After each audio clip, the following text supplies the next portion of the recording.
Hello friends, welcome to English is easy with Vishal.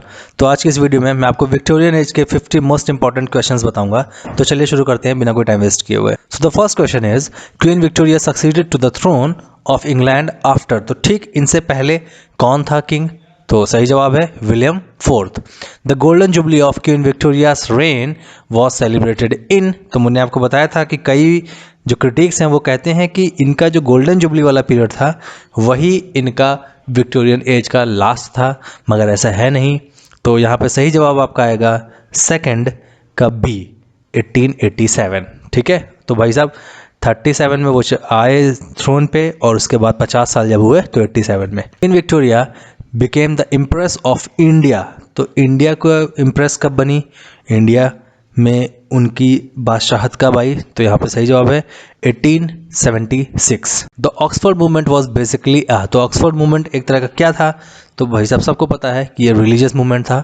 The Oxford movement was started by, तो ये किसने शुरू किया था? तो फिफ्थ का करेक्ट आंसर है the scholars of Oxford University. Was common amongst DG Rossetti, Christina Rossetti, Morris and Swinburne. तो सबको पता है कि भाई साहब ये सारे के सारे चारों लोग, वो है ग्रुप का नाम प्री रेफलाइट्स स्कूल। ठीक है, तो B is the correct answer here. Who was the leader of the pre Raphaelite group of artists in England? तो उनका लीडर कौन था? सेवेंथ, और सबको पता है DG Rossetti. The author of the Blessed Damozel, काफ़ी इंपॉर्टेंट ये बुक है, एग्जाम पर्पज में कई बार पूछ जा चुका है। वैसे सिर्फ राइटर का नाम ही पूछा गया है बार बार। सेवेंथ का सी, तो क्या पता इस बार नया क्वेश्चन बना दे इससे। DG Rossetti is author of Aurora Leigh, ये भी क्वेश्चन एग्जाम में पूछा गया हुआ है, कई बार पूछा गया हुआ है ये क्वेश्चन, कई बार आया है एग्जाम में। मैं आपको रिपीट कर रहा हूँ ये बात।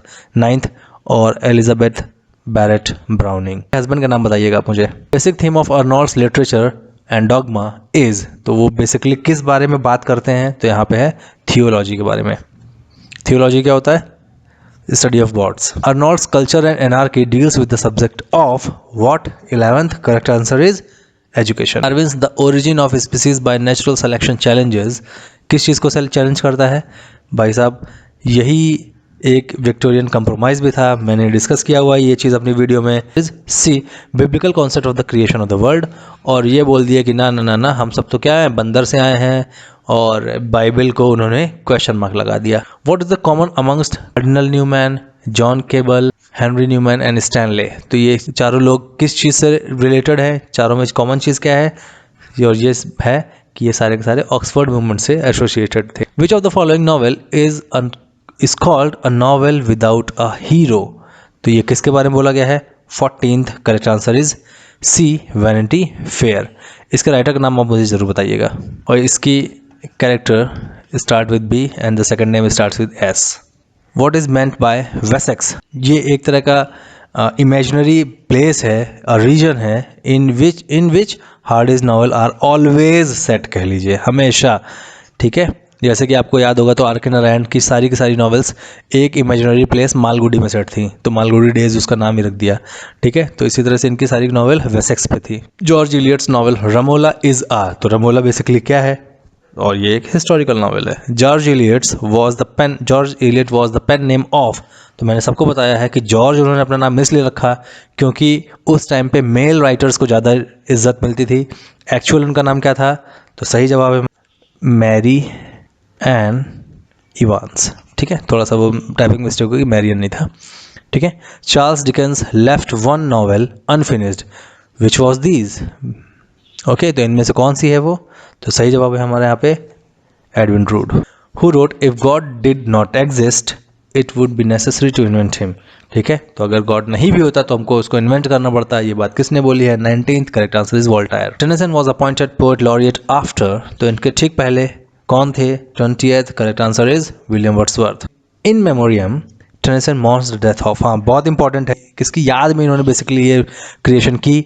21 correct answer is here B, Arthur Hallam. बहुत इंपॉर्टेंट आदमी है ये, इनकी फैमिली में अपनी बहन की शादी भी करने वाले थे इस आदमी से, और इस आदमी की डेथ हो गई।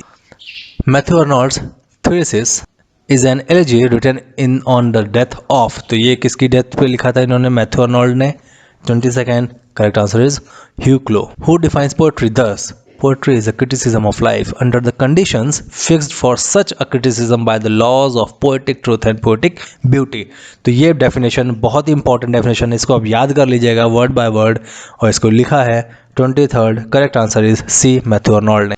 The Dynasts is an epic drama written by Hardy, it deals with, तो ये किस बारे में बात करता है?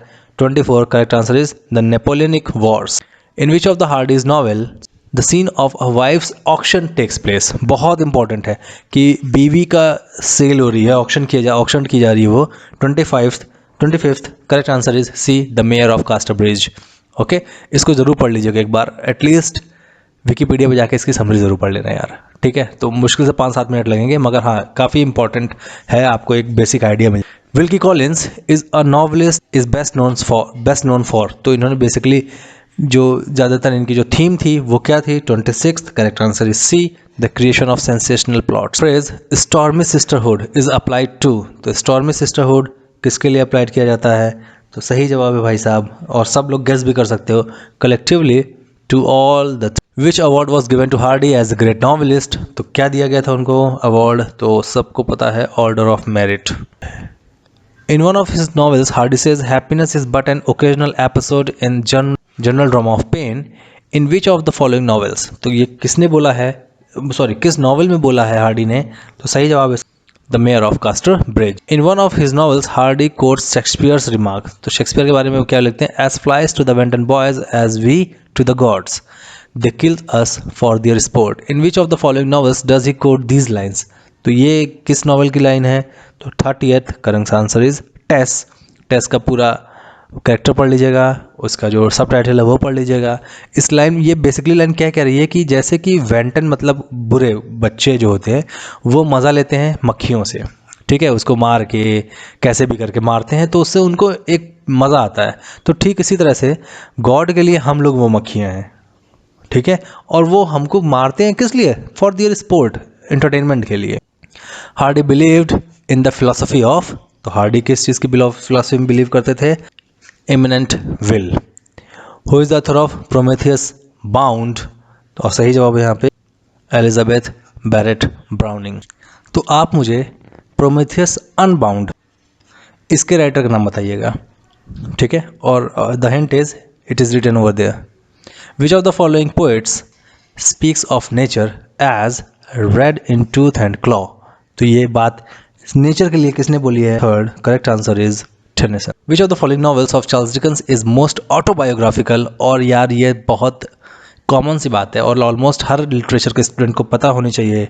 डेविड कूपरफील्ड काफ़ी हद तक इनके ऊपर थी, जो ये बच्चा काम करता है बचपन में वही करते थे, इसके फादर की भी हालत ख़राब थी, उनके चार्ल्स डिकेंस के फादर की भी हालत ख़राब थी, ठीक है, जो इनके अफेयर्स रहे हैं थ्रू आउट द लाइफ, तो सेम वही चीज़ उसके साथ थी।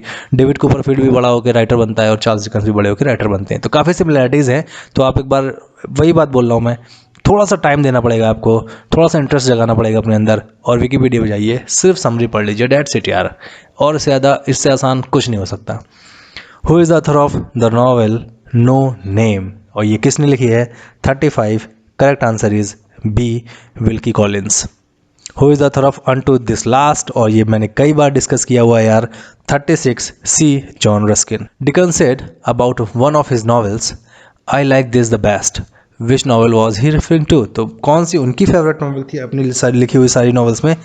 डेविड कूपरफील्ड। क्यों? क्योंकि भाई साहब ये दिल के सबसे करीब है, क्योंकि अपने बारे में लिख रहे हैं।